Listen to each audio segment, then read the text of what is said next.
Şan'la kültür gezileri bugün Tokat Turhal'da.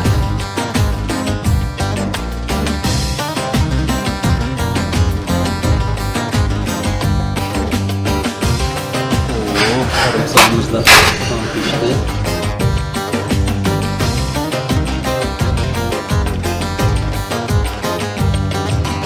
Çamlar altına aman aman, çamlar altına, çamlar altına aman aman, çamlar altına.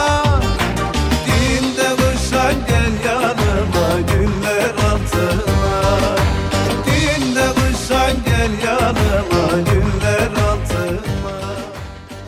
Evet değerli dostlar, Adil Şan'la kültür gezileri bugün Tokat Turhal'da. Şimdi Tokat Turhal meydanındayım. Turhal'ın bende çok özel bir yeri var. 2015 yılında Türkvizyon şarkı yarışmasında o gün dereceye girince ilk konser teklifi bana Tokat Turhal'dan geldi ve ilk konserimi ben Tokat Turhal'da vermiştim. Tokat'ın en büyük ilçesi Turhal. Turhal güzel, şirin bir Anadolu ilçesi. Tokat'ın da en büyük ilçesi. Bundan sonra Erbaa gelir. Erbaa ilçesi de çok büyük Tokat'ın ama Turhal en büyük ilçesi. Şimdi meydanındayım. Burasının özelliği tarihi bir şehir. Kalesi var, tarihi Turhal sokakları var. Bugün kısa da olsa size Turhal'la ilgili bir video çekmek istedim. Burada Kesikbaş Türbesi var. Ondan sonra Turhal'ın içinden sizlere çekim yapmaya devam edeceğiz. Turhal'da geçim kaynağı şeker pancarı.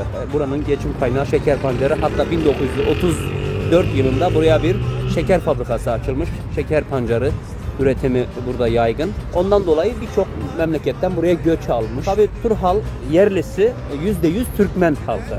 Yani %100'ü Türkmenmiş. Bu şeker fabrikası açıldıktan sonra Türkiye'nin değişik vilayetlerinden buraya insanlar gelmiş. Yeşilırmak akar Turhal'ın içinden. Yeşilırmak'ı da birazdan çekeceğim.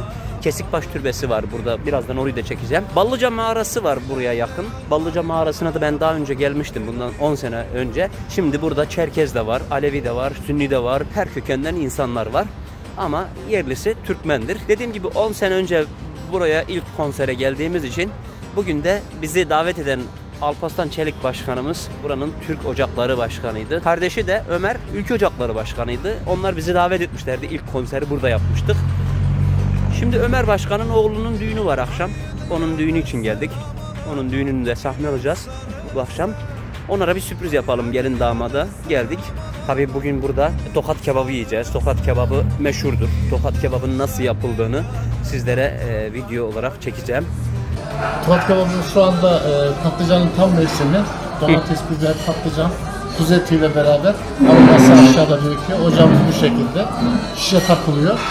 Şişe takılıp bu şekilde mi pişiyor? Evet, orta yapıyoruz. Biraz sonra göstereceğiz size takılacak. Ocağımız bu şekilde. Ocak bu şekilde. Odun ne odunu kullanıyoruz? Odun gürgen odunu.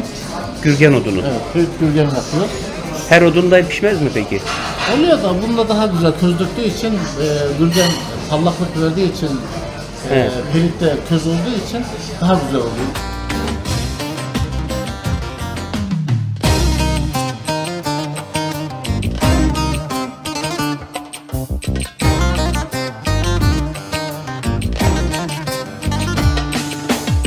Tokat kebabı kuzu etinden yapılır. Kuzu harici kullanılmaz. Özelliği kuyruk yağı, patatesi, patlıcanı ve kuzu eti olmasıdır. Önce tepeye kuyruk yağı takarsın, etini takarsın, patlıcan, patates, arasına küçük bir yağ, tekrar et takarsın, tekrar patates, patlıcan devam edersin. Pişme süresi 20-25 dakikadır. 20-25 dakikada gürgen ağacında, odununda. Gürgen olur, enkaz olur, pelit olur. Bu ocakta kesinlikle kavak, söğüt, şam olmaz. Olmaz. Sebebi? Sebebi onlarda is olduğu için, koku olduğu için direktmen ete ve kebaba verir, acı olur. He. Kebap. Gürgen o yüzden is yapmıyor. Aynen. Pelit de is yapmaz. Ama kavak kullanırsan, söğüt kullanırsan, şam kullanırsan onun bütün kokusu yandığı zaman o içi dumanı kebaba çöküyor. O yüzden kullanmıyoruz biz.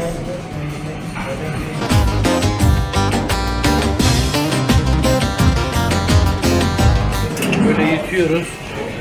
Önce ilk etapta alevde kızaracak. Alevin olduğu bölümde kızaracak. Tekrar kızardıktan sonra yavaş yavaş Daha mı geriye? gözler geriye gidecek böyle. Burası kızardıktan sonra en dibe buraya gidiyor.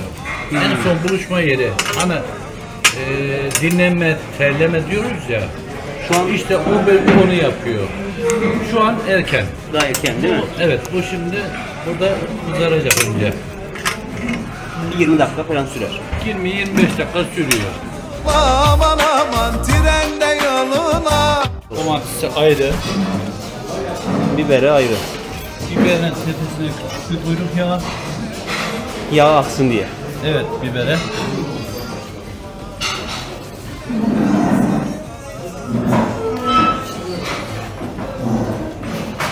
Acı biber mi? Acı isteyene özellikle acı takıyorum. Burada sivri biberim var. Bundan sonra tatlı sivri. Bunlar tatlı mı? Evet, tatlı sivri.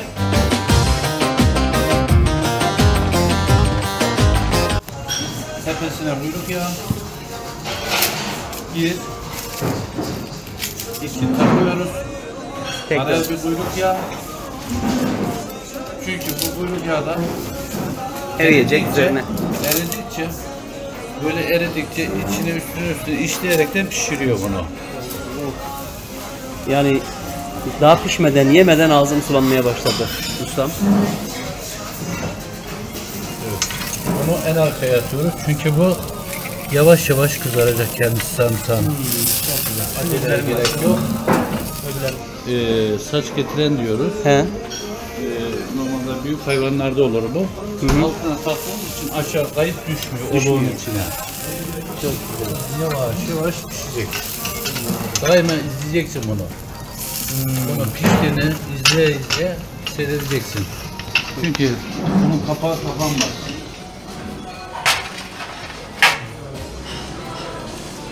Oo, sarımsağımız da tam pişti.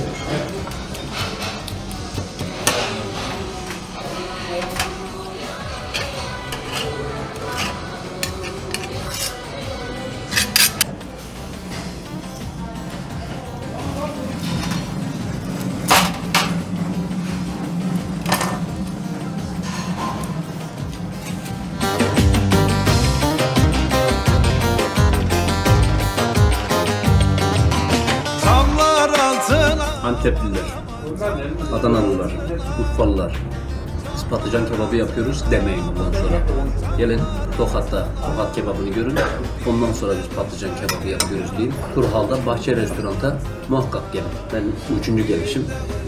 İlk defa Tokat kebabının nasıl yapıldığını çektik sizler için. Sizler de denemek isterseniz, evinizde yapmak isterseniz tabii bunun gibi bir ocağınız olacak.